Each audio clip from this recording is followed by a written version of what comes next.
Il ne faut pas avoir peur. Bonsoir à tous, vous êtes sur Géopolitique Profonde, la chaîne qui est là pour remplacer les médias subventionnés. On va parler de l'assassinat de Coluche, comme évidemment Apolline de Malherbe n'en parlera pas. Pour elle, c'est un accident et circuler, il n'y a rien à voir. Pour nous, non, c'est un assassinat, un meurtre d'État. On va décortiquer ça pendant toute cette heure et demie. On a deux auteurs avec nous, un éditeur et un auteur. Notre ami qui est là à ma droite, notre ami Saint-Pierre. Saint-Pierre, tiens. Oui. Voilà, Saint-Pierre.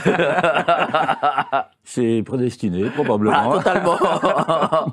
Et Patrick Pazin, ils sont ici présents. On va décortiquer tout ça. Mais avant, n'oubliez pas, adhérez au club Géopolitique Profonde. Tous les plus grands géopoliticiens de la place de Paris y écrivent. Vous cliquez sur le lien ci-dessous et vous serez membre du club avec les trois Ozon, tiens. Les trois Laurent, pardon, les trois Laurent. Laurent Ozon, Laurent Duplessis et Laurent Michelon. Et bien entendu, le maître du logos, Alain Soral. Il écrit tous les mois ici sa chronique. Allez-y, vous cliquez sur le lien ci-dessous, 7 jours d'essai gratuit. Et puis Laurent Ozon, son dernier livre, Les néoconservateurs, une élite impériale, édition Géopolitique Profonde. Déjà plus de 1000 exemplaires vendus en 10 jours. C'est pas mal. On peut faire mieux, on va faire mieux. Donc allez-y, vous le commandez. Je suis très content de vous avoir ici présent. Parce que je cherchais justement, je savais que cette affaire Coluche n'était pas naturelle, que cet accident-là, qu'on veut bien nous faire croire, bon, c'était un peu, bon voilà, c'est le narratif de l'État. À quel moment vous-même vous êtes dit, tiens, tout ça, c'est bidon? D'abord, je voudrais vous remercier, Mike, de m'avoir invité. On va pouvoir parler de ce problème qui, effectivement, me tient à cœur depuis 2022, quelque chose comme ça, à la suite de la vidéo d'Antoine Casubolo chez Thierry Ardisson, où il a révélé quand même déjà des éléments qui différaient complètement des éléments nouveaux, enfin, des éléments qui étaient connus de tout le monde, un camion qui barre la route, enfin bon, bref. Donc ça a incité ma curiosité, et puis je me suis rendu compte effectivement qu'il y avait trop de choses qui posaient problème, et je suis allé plus loin dans ma réflexion. Donc j'ai acheté son livre, et c'est grâce à ce livre-là que je suis arrivé à la conclusion dont on va parler tout à l'heure. J'estime avoir identifié la manière dont Coluche a été assassiné, parce que on dit il y a un camion, il y a 3 motards. Oui, mais enfin bon, comment c'est possible? Parce que si on dit que c'est un assassinat, il faut le démontrer. Bon, la première chose qui me paraît évidente, c'est que pour que Coluche soit assassiné, c'était la cible et il fallait qu'il soit identifiable. Ça, c'est clair. Autrement, le gars au volant du camion, il fait un strike. Est-ce que c'était le but? Bon, c'est vrai qu'avec ces gens-là, les dommages collatéraux, c'est pas forcément ce qui se pose le plus le problème. Alors je me suis dit, il y a quand même quelque chose de très bizarre. Et en reprenant le problème un petit peu à l'envers, je me suis dit, écoute, Philippe, tu optes pour l'attentat, pardon. Comment tu fais pour le démontrer? Eh ben, je me suis dit, écoute, c'est simple. Il y a un camion, il y a une cible. Pour que la cible soit identifiable, qu'est-ce qu'il fallait? La logique, elle tombe implacablement. Il fallait que les 2 motards qui étaient avec lui le laissent devant. Alors là, effectivement, on se dit, non, mais attends, qu'est-ce que tu dis là? Tu te rends compte de l'énormité? C'est des gars qui étaient avec lui depuis des années. Oui, mais bon, Voltaire a écrit mon Dieu, gardez-moi de mes amis, quant à mes ennemis, je m'en charge. Donc j'ai acheté le livre d'Antoine Casubolo, parce que là, il y a les éléments qui manquaient dans cette vidéo. Alors, qui sont ses amis déjà?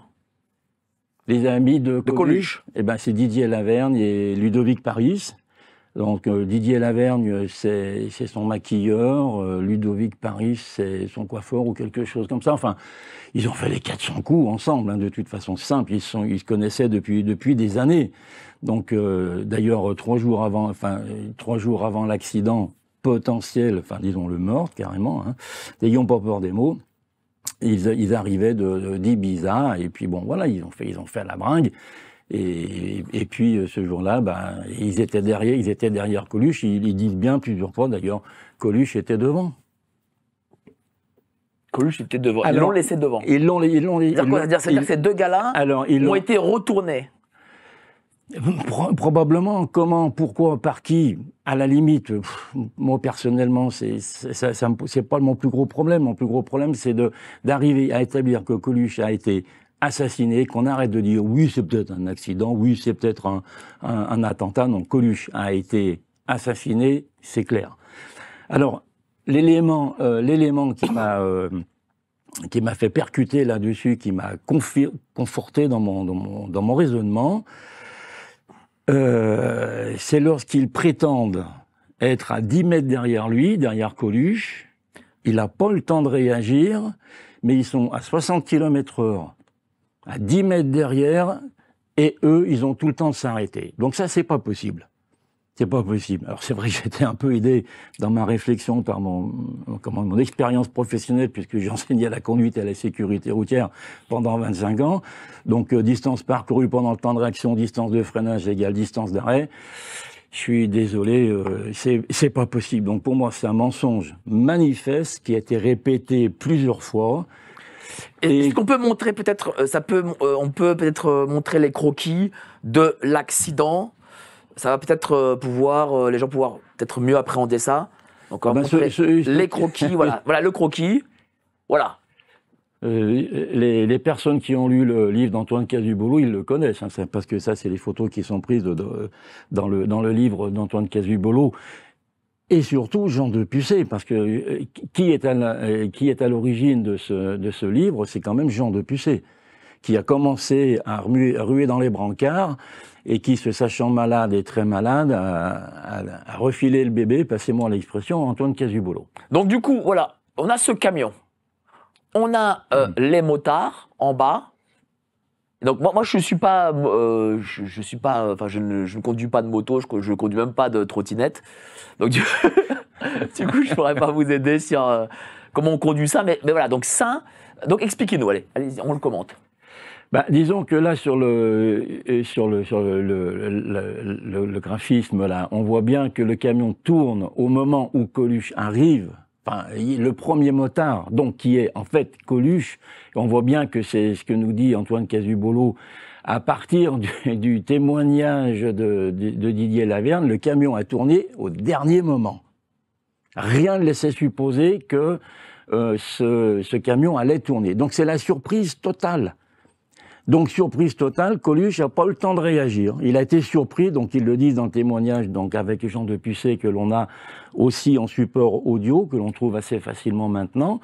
Le camion, rien ne laissait supposer qu'il allait tourner. Et Coluche, en tant que motard, c'est un type aguerri, il a beaucoup d'expérience ? D'après ce qu'on en sait, oui, c'était un fou de vitesse aussi, mais et lui, il roule à 60 km/h. Oui. Alors, la vitesse qu'il nous donne, d'après les motards, donc Didier Lavergne et Ludovic Paris, et puis l'enquête même, l'enquête officielle, apparemment, il roulait à 60 km/h. C'est à partir de cette vitesse-là, que moi, j'ai fait mon petit calcul. Donc, 60 km/h, ça c'est incontournable. En une seconde, c'est 16,66 m. Donc, s'ils sont déjà à 10 mètres, il y a déjà 6 mètres de trop. Vous rajoutez la distance de freinage, donc je l'ai calculé avec le meilleur coefficient d'adhérence, c'est-à-dire 0,9. On est à 15,70 m, 10, quelque chose comme ça. Donc vous ajoutez les deux, on est à plus de 32 mètres. Donc ça veut dire que les motards ne sont pas à 10 mètres. Ça, c'est pas possible. Sinon, les deux motards se seraient plantés avec lui. Oui. Alors effectivement, ils soutiennent qu'ils étaient pas vite, qu'ils étaient à 10 mètres, que si, que là. Mais qui viennent m'expliquer comment ils font. Moi, je leur en veux pas, de toute façon. Mais je dis, il y a un mensonge. On va montrer la vue des motards. On va montrer la vue des motards aussi. Voilà, là, c'est la vue des motards. Donc, on va le commenter. Cher Philippe. Alors, la vue des motards, effectivement, on voit que sur la partie droite, là, on a une forme de haie, d'ailleurs, ce qui correspond pas vraiment à d'autres images. Et puis quand on a de l'autre côté, enfin en dessous, la vue du camion, là, on voit bien. Bon, c'est des graphiques. On se rend pas bien compte de la réalité de l'endroit de l'accident présumé, quoi, en fait.